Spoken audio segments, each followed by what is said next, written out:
There's been one major oversight by everyone. I'm looking at you, Sircon Toto, if that even is your real name.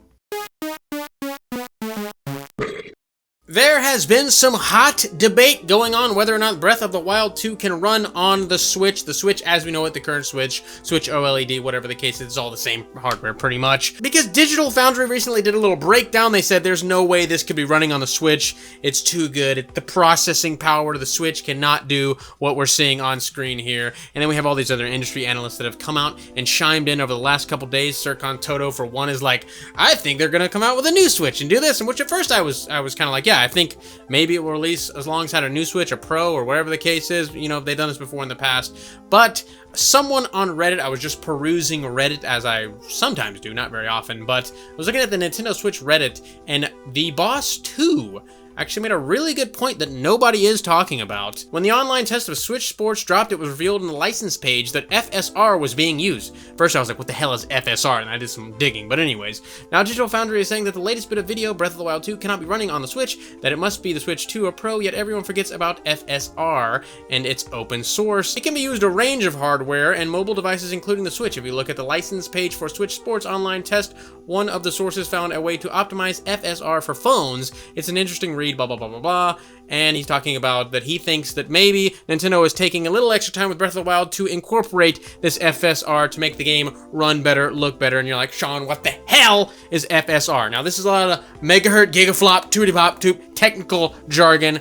And you know I'm an idiot when it comes to that stuff, all right? Spawnwave will probably break this down better because I feel like other people are probably going to talk about this because this is, I mean, why aren't we talking about this? FSR is clearly being incorporated into Switch Sports. This is like the first Nintendo Switch game, I believe, that is going to be running FSR. I went to the AMD website here to learn about what FSR is. It's Fidelity FX Super Resolution. Basically, what it does is it allows the game to run in a lower resolution, then it upscales it, not with artificial intelligence, actually. There's a lot of upscaling with artificial intelligence. This has some kind of mathematical equations involved with it. Apparently, you don't need AI, and that's why it can run on the Switch, because it's not as advanced with all the AI and stuff like that. It can run on all kinds of them. They've got an FSR running on a million different things, and here we go. The average performance is 2.4x versus native 4K. There's all kinds of technical jargon and hubbub if you want to read into it. I don't know what I'm looking at most of the time here. It's just like, it can do this with the 365, boops. I'm just like, okay, well, just give it to me like I'm an idiot. And they go, it can make a game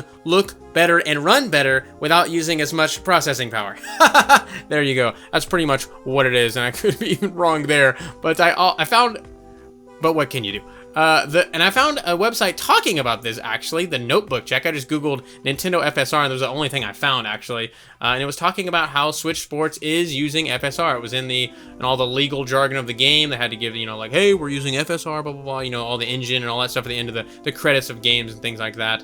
But it's in the licensing information of the game that they are using FSR, which I think, why would they not incorporate this with Breath of the Wild? Why would they not? I mean, like, games moving forward, Nintendo games moving forward, it would give the Switch a little bit more longevity, which at first I was like, there's no way the Switch is going to last 10 years. But if they are incorporating something like FSR, where they can, you know, have the game running actually like lower resolution, like 480 or something, and it can like be artificially upscaled to 1080 and look great, look fantastic. Everything that they were saying on the AMD website was like, look at this, it looks fucking great, and tons of shit can use this. So why would they not be using this for Nintendo games going forward? Give the Switch a few more years. And after reading all this and seeing all of this, thank you to the Boss 2 I don't know which one it is, but anyways, thanks to you. I do think that the Breath of the Wild 2 is going to release on just the base Switch and not the next console. Obviously, maybe down the line, a couple years down the line, they'll re-release it on the next Nintendo console, because there is going to be a new Nintendo console at least in the next 3 years, I'm assuming. But I think that Breath of the Wild 2 just got pushed back to incorporate this FSR, to say, here, let's see what we can do, let's see if we can get it going. And they needed a little more time in the oven, possibly. So there you go. That's what I think. And then this guy is like, this is the type of video game journalism I want to see. Not the same rumors every year since 2017 going off about a Switch Pro. Well, you're the one doing all the digging, and you know what you're talking about. Why don't you make a video? Because I'm not doing journalism. I'm just reading what the fuck you wrote, and I did a slight bit of research myself. I wouldn't call that journalism. That's just me being an idiot on my computer and looking at fun stuff. But yeah, these are all games that are using FSR. There's not even that many. So if Nintendo is going to start incorporating this going forward, I feel like that's a pretty big deal. And I feel like it is going to help the longevity of the Switch. I mean, like I said, they can crank it out and make it look a lot better than it actually is using magical computer power, which I don't know how to explain, but there it is. Let me know what you think of that. If this is super interesting, obviously other people that are smarter than me and understand what they're talking about a lot better than me are going to talk about this, but I wanted to talk about it because it is super interesting. Like, wow, this is sick. Why is no one talking about this? I guess we'll see in the coming days. Spawnwave, I'm looking at you, bitch. You buff motherfucker. The Beanie Boys. You want to be a Beanie Boy? Hit the join button down below. 99 cents a month, and you can support the channel, support me. Love it so much. Love you for doing so. Greatly appreciate it. Boy, oh boy. The Beanie Boys, you're my children, and I'm your father. I'm gonna look after you. I'll just say that. But anyways, if you just want to like, comment, subscribe, any of that, appreciate that so much as well. Even if you dislike and leave a stinky poo-poo head comment about me, that's fine too. I'll see you guys in the next one. Bye-bye.